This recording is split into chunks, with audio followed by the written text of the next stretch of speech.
يا أرحم الراحمين ارحمنا.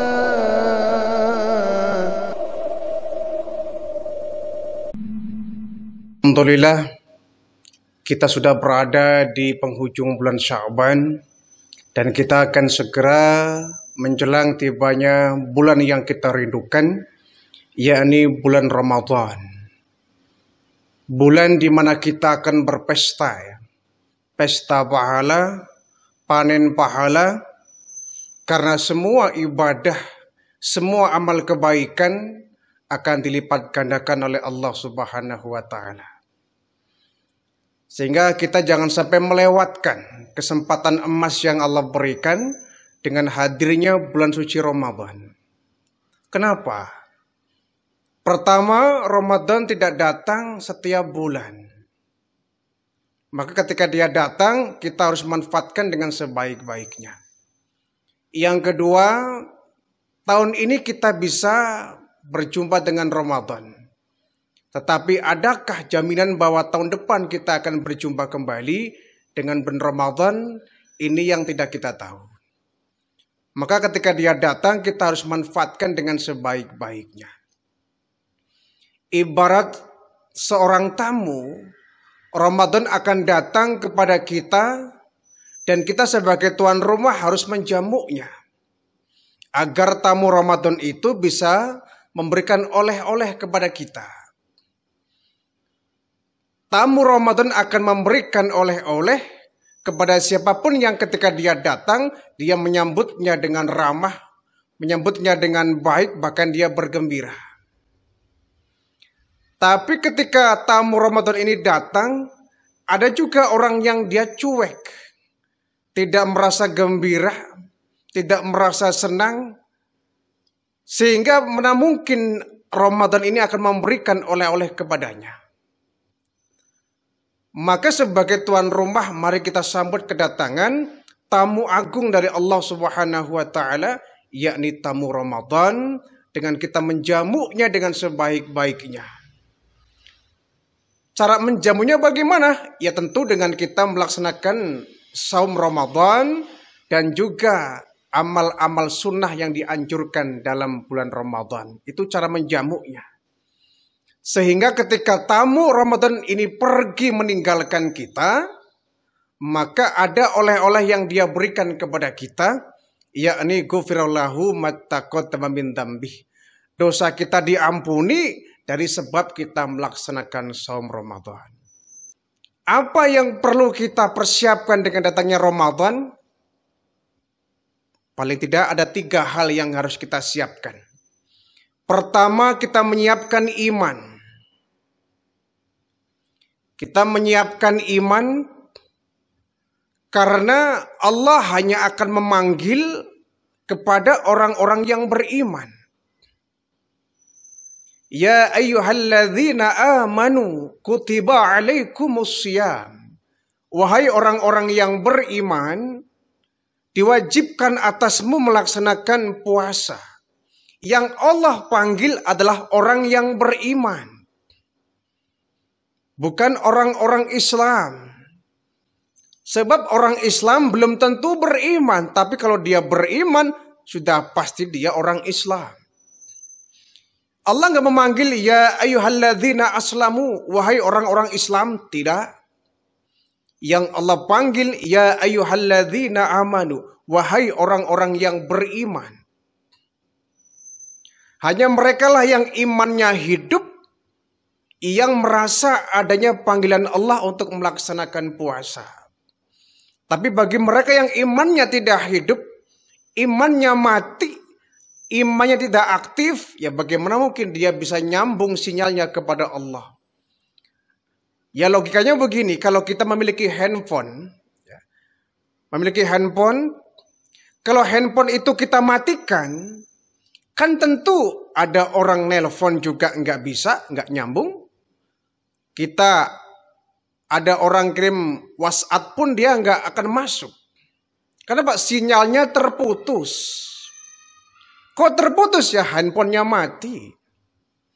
Tapi kalau handphone kita hidup, ada yang manggil ia masuk, Ada WhatsApp yang masuk, sinyal pun akan masuk. Karena Pak, handphonenya hidup.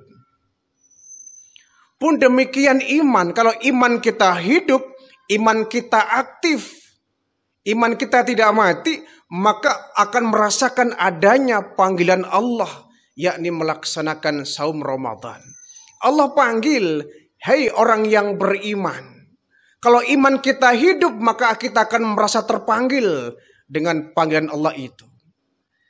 Kalau iman kita aktif, tidak mati, maka sinyal nggak akan terputus.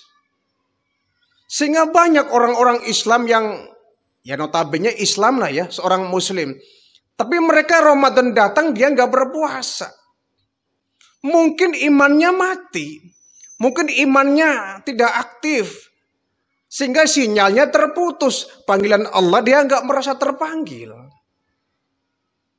Inilah perlunya kita menghidupkan iman kita. Mengaktifkan iman kita agar kita merasa terpanggil. Ketika Allah memanggil kita, kita terpanggil untuk melaksanakan saum Ramadan. Sehingga man shoma Ramadan, siapa yang berpuasa di bulan Ramadan imanan, karena iman, wahtisaban, dan ikhlas karena Allah, ghufira lahu mattaqaddama min dzambih, maka dosanya Allah ampuni. Perbuatan dosa yang telah lalu yang dia kerjakan, Allah ampuni. Dan sebab dia melaksanakan puasa. Jadi, soma Ramadan imanan, karena iman. Jadi passwordnya orang Muslim ketika melaksanakan panggilan Allah adalah iman. Kalau iman ini aktif, iman ini hidup, iman ini ada, maka dia akan merasa terpanggil dengan Allah ketika memanggil dia, ya ayyuhalladzina amanu, hai orang yang beriman, diwajibkan atasmu melaksanakan puasa. Bagaimana agar iman kita hidup? Ya tentu kita asah dengan melaksanakan ibadah-ibadah wajib. Ya. Oleh karena itu, bulan Rajab, bulan Sya'ban, 2 bulan persiapan sebelum tibanya Ramadan, inilah kita perlu menggenjot iman kita. Kita perlu mengaktifkan. Sehingga iman kita benar-benar hidup dan siap melaksanakan panggilan Allah. Jadi kita khawatir kalau kemudian Allah memanggil kita melaksanakan puasa, iman kita sedang tidak aktif. Sehingga nggak nyambung sinyalnya kepada Allah Subhanahu wa Ta'ala. Jadi iman itu memang nggak kelihatan ya, seperti setrum listrik lah. Yang kelihatan itu adalah gejala dari iman itu. Listrik kan begitu, nggak terlihat alirannya. Yang bisa kita lihat adalah gejala dari adanya listrik itu. Adanya listrik kita tahu kenapa lampu menyala. Kita tahu ada listrik kenapa kipas berputar. AC pun mengeluarkan anginnya. Kok kita tahu ini kabel ada listriknya? Karena TV bisa menyala dan lain sebagainya. Setrumnya nggak kelihatan, tapi yang muncul adalah gejala yang ditimbulkan dari setrum listrik itu. Iman pun sama. Iman nggak kelihatan, abstrak. Yang kelihatan adalah dampak yang ditimbulkan dari iman. Dia imannya bagus ya, kok tahu sholatnya hebat. Dia imannya bagus ya, kok tahu sedekahnya mantap. Kok dia tahu imannya bagus, tahajudnya luar biasa. Dia imannya bagus ya, kok tahu saumnya, Ramadannya hebat, Senin Kemisnya dikerjakan. Jadi sholat, puasa, zakat, haji, umrah, baca Quran, infak, sedekah. Ini merupakan gejala dari listrik yang namanya iman. Nggak kelihatan. Jadi kalau ada, setrum ada, tapi kok lampu nggak nyala, itu namanya konslet. Setrum ada, kipas nggak nyala, berarti konslet. Setrum ada, TV kok nggak nyala, berarti konslet. Setrum ada, mikrofon nggak nyala, berarti konslet. Ngaku beriman tapi nggak puasa, berarti konslet. Ngaku beriman tapi nggak sholat 5 waktu, berarti dia konslet. Nah, yang seperti ini perlu adanya reparasi, harus diservis agar iman itu hidup. Inilah proyek kita, menghidupkan iman, mengaktifkan iman, menservis iman. Agar iman kita baik, iman kita bagus, sehingga dengan iman kita aktif, bisa merasakan adanya panggilan dari Allah Subhanahu wa Ta'ala. Satu ya, persiapkan iman kita menghadapi Ramadan. Yang kedua, setelah kita mempersiapkan iman, adalah mempersiapkan amal. Kita mesti punya program ini. Kira-kira amal-amal apa yang harus kita maksimalkan pada Ramadan ini? Amal-amal apa yang harus kita mantapkan ketika Ramadan ini? Amal-amal apa yang harus kita genjot selama Ramadan ini? Harus ada program. Tahajud misalkan, selama Ramadan belum tiba kita tahajud paling-paling 2 rakaat. Nanti Ramadan tiba, tahajud saya harus meningkat. Jangan 2 rakaat, tambah 4 rakaat atau 6 rakaat. Di program, menyiapkan amal namanya. Nanti Ramadan saya akan banyak-banyak baca Quran, akan mengkhatamkan Al-Quran, menyiapkan amal namanya. Ada target yang kita capai, ada program yang kita canangkan. Nanti Ramadan tiba, saya akan berbagi dengan yatim piatu. Ini bagus. Kenapa? Beramal ketika bulan Ramadan nilainya berbeda dengan bulan selain Ramadan. Baca Qur'annya kita pada bulan Ramadan, nilai pahalanya berbeda dengan baca Qur'an kita di bulan selain Ramadan. Sedekahnya kita di bulan Ramadan, nilai pahalanya berbeda dengan sedekahnya kita di bulan selain Ramadan. Tahajudnya kita di bulan Ramadan berbeda nilainya ketika bulan selain Ramadan. Jadi mumpung Ramadan tiba kita berpesta. Amal ibadah apa yang sekiranya kita malas kerjakan, yuk di Ramadan kita hidupkan. Kita jarang iktikaf, tapi Ramadan tiba, ya kita memperbanyak iktikaf. Kita jarang nih membuka Al-Quran, baca Al-Quran, tapi Ramadan tiba, ayolah kita baca Quran. Mumpung ketemu Ramadan, karena di bulan itu semua amal ibadah akan dilipat gandakan. Berbeda nilai pahalanya dengan ibadah-ibadah selain bulan suci Ramadan. Tapi ya tentu, tidak kemudian setelah Ramadan bubar segala-galanya. Bukan begitu. Ketika Ramadan kita aktif ke masjid berjamaah. Ramadan berakhir kita males lagi ke masjid. Ya ini salah. Ketika Ramadan kita aktif setiap sholat berjamaah. Selesainya kita baca Quran. 1 hari 1 juz. Tapi ketika Ramadan berakhir. Bubar lagi baca Qurannya. Ini salah. Ketika Ramadan kita suka bersedekah. Ketika berakhir Ramadan, bakhil lagi, pelit lagi, kikir lagi. Ya, ini salah. Jadi Ramadan adalah bulan latihan. Bulan latihan untuk kita beramal di bulan setelah Ramadan ini berakhir. Walaupun memang betul ya. Kita mesti bedakan ya. Harus bedakan antara bulan Ramadan dengan bulan selain Ramadan. Ya, harus ada amal-amal yang berbeda ketika Ramadan ini. Harus ada kegiatan yang lebih mantap, lebih maksimal yang kita giatkan pada bulan Ramadan. Ya, kita berbanyak ibadah. Tadi saya katakan kita berpesta. Berpesta ibadah pada bulan Ramadan karena nilainya berbeda dengan bulan selain Ramadan. Tapi sekali lagi, janganlah berhenti sampai Ramadan berakhir.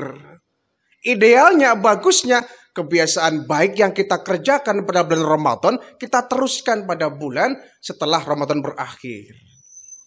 Itu namanya Ramadan berbekas dalam kehidupan kita sampai kita tibanya lagi Ramadan di tahun yang akan datang. Jadi siapkan amal kita.